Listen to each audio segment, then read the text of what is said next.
नमो अरहंताणं, नमो आयर्याणं। आज हम बात करेंगे मन की सच्चाई का फल क्या है। जिसका मन शुद्ध होता है, जिसका मन सत्य में रमण करता है, उसको क्या फल मिलता है। उत्तराध्ययन सूत्र के तीसरे अध्ययन की 12वीं गाथा में कहा गया है, सो हि उज्जुय भूयस्स धम्मो शुद्धस्य चिट्ठयि निव्वाणं परमं जायि घयसितव्व पावये। कहा गया है कि शुद्धि उसे प्राप्त होती है जो ऋजुभूत होता है, जो सरल होता है, जिसके अंतःकरण में सरलता होती है, उसे शुद्धि प्राप्त होती है। और धर्म वही ठहरता है जहाँ ऐसी शुद्धि होती है। ऋजुता से सरलता आती है और सरलता से शुद्धि आती है। जिस मन में, जिस अंतःकरण में धर्म का निवास होता है, वह पवित्र बन जाता है। जैसे अग्नि को जलाते हैं, हवन की अग्नि होती है, उस अग्नि में घी डाला जाता है, वह अग्नि पवित्र हो जाती है, प्रदीप्त हो जाती है। वैसे ही जिसके मन में धर्म ठहरता है, जो ऋजुभूत होता है, जो सरल होता है, जो अंतःकरण से सीधा होता है, जिसके अंदर कुटिलता का वास नहीं होता, वह इंसान, वह व्यक्तित्व तेजस्वी बन जाता है। कुटिलता से तेज प्राप्त नहीं होता। आदमी सीधा होता है, सरल होता है और भीतर में कोई लाग लपट नहीं, कोई छल कपट नहीं, कोई दांव नहीं, पेच नहीं। इस तरह का जिसका व्यवहार होता है, वास्तव में उसके मन में, उसके नेचर में, उसकी प्रकृति में ये गुण होते हैं। सरलता का गुण होता है, सीधेपन का गुण होता है। वह व्यक्ति धर्म का वास्तविक अधिकारी होता है और उसके अंदर ही धर्म ठहर सकता है। बाकी चाहे धार्मिक कहलाने वाले कितने ही कहलाते होंगे, दान पुण्य करते होंगे, कई लोग हैं वो सुबह से लेकर के शाम तक माला ही जपते रहते, अपने हाथ में माला पकड़े ही रखते हैं। कितना ही करो, लेकिन अंतःकरण जब तक शुद्ध नहीं होता, और अंतःकरण तब तक शुद्ध नहीं होता जब तक भीतर में सरलता नहीं आ जाती। ऋजुता का होना बहुत जरूरी है। ऋजुता शुद्धि का घटक तत्व है। शुद्धि को हम प्रत्यक्ष नहीं देख सकते, लेकिन ऋजु व्यवहार को प्रत्यक्ष देख सकते हैं। ऋजुता हम किसको कहें? ऋजुता का अर्थ है कथनी और करने की समानता, यानी जो कहता है वैसा करता है, कहता कुछ है करता कुछ है। ऐसा जो व्यक्तित्व होता है, वहाँ ऋजुता नहीं होती, और जहाँ ऋजुता नहीं होती है, वहाँ व्यक्ति का विश्वास भी नहीं बनता। समाज में जो सीधे सरल लोग होते हैं, जिनका अंतःकरण स्वच्छ होता है, साफ होता है, लोग उस पर विश्वास करते हैं। विश्वास भी उन्हीं लोगों का होता है जो कहते हैं वैसा करते हैं। एक बार गौतम स्वामी ने भगवान महावीर से पूछा कि भगवान, ऋजुता से जीव को क्या प्राप्त होता है? भगवान महावीर ने कहा, ऋजुता से व्यक्ति मन, वचन और काया, इन तीनों की सरलता को साध लेता है। इन तीनों में एक रूपता आ जाती है। जैसा सोचता है वैसा कहता है, और जैसा कहता है वैसा करता है। शरीर, मन और वाणी तीनों एक साथ काम करते हैं। बड़ा मुश्किल है। व्यवहार जगत में देखते हैं कि व्यक्ति छलना, माया, कूड़, कपट, कुटिलता, इन्हीं में लगा रहता है।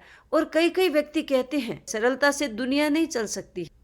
ऐसा विश्वास भी आजकल लोगों में बनता जा रहा है।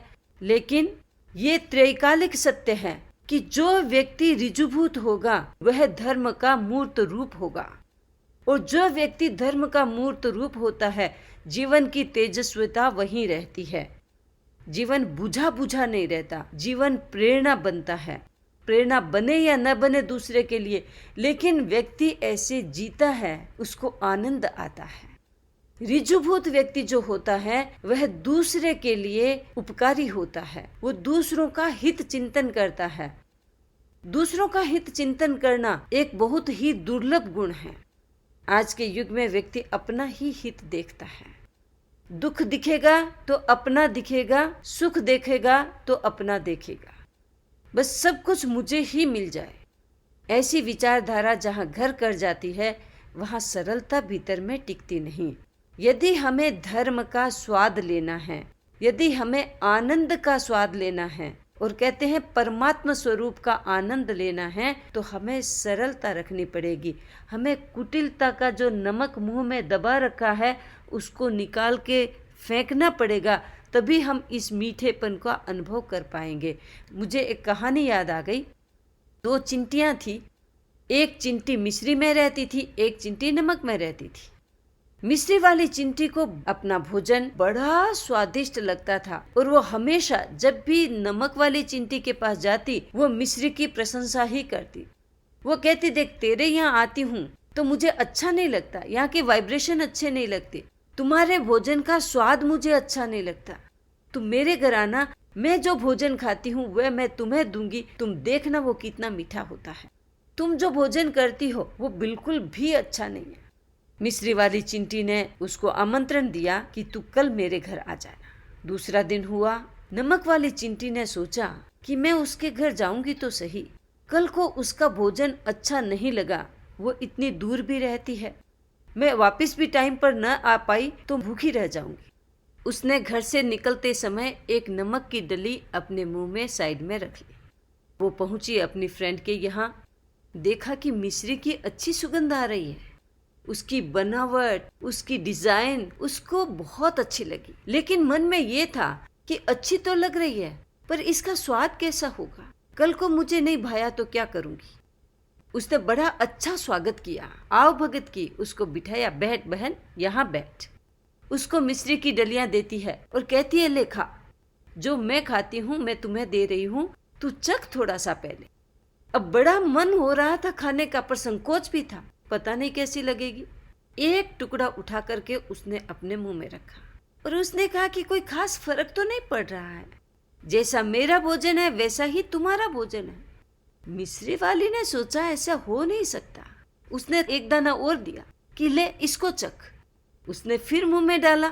उसने कहा, नहीं ऐसा तो कोई स्वाद नहीं है, मेरा जैसा भोजन है तेरा वैसा ही भोजन है। मिश्री वाली चिंटी ने सोचा कि ये माजरा क्या है, ऐसा हो नहीं सकता, क्योंकि मैंने इसके घर का भी फूड खाया है और मेरे घर का भी फूड खाया है, मैं जान सकती हूँ कि दोनों में फर्क क्या है।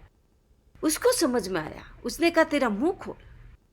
जैसे ही उसने मुंह खोला उसने देखा कि नमक की डली है। उसने कहा, पहले इसको थूक, जो तू घर से भोजन लाई है, नमक की डली लेके आई है, तू इसको थूक, उसके बाद तू मेरा भोजन चख। उस नमक की चिंटी ने वो नमक की डली मुंह से थूकी। उसने कहा, कुल्ला कर, पहले कुल्ला करवाया, उसके बाद कहा, ले अब चख। अब जो उसने मिश्री की डली मुंह में रखी, उसने सोचा इतनी मीठी होती है मिश्री, मुझे तो पता ही नहीं, मैंने तो अपना पूरा जीवन उस नमक में रह करके ही गंवा दिया। उसने कहा, बहन तेरा भोजन तो अमृत के समान है, इतना मीठा है। अब देख, मैं भी अपना घर परिवर्तन करना चाहती हूँ, तू यदि बुरा ना माने तो मैं तेरे आसपास ही रहना चाहती हूँ। उसने कहा, बहन बहुत जगह है, तू यही रह। जब तक मुंह में नमक रहता है मिश्री का स्वाद नहीं आ सकता। जब तक हमारे अंतःकरण में कुटिलता रहती है, टेढ़ापन रहता है, कथनी करने की समानता नहीं होती है, तब तक जीवन का सही आनंद नहीं आ सकता। जीवन का सही आनंद लेने के लिए हम सरलता को साधें, सच्चाई को साधें, कथनी करने की एक रूपता को साधें, बड़ा आनंद आएगा जीने का। ओम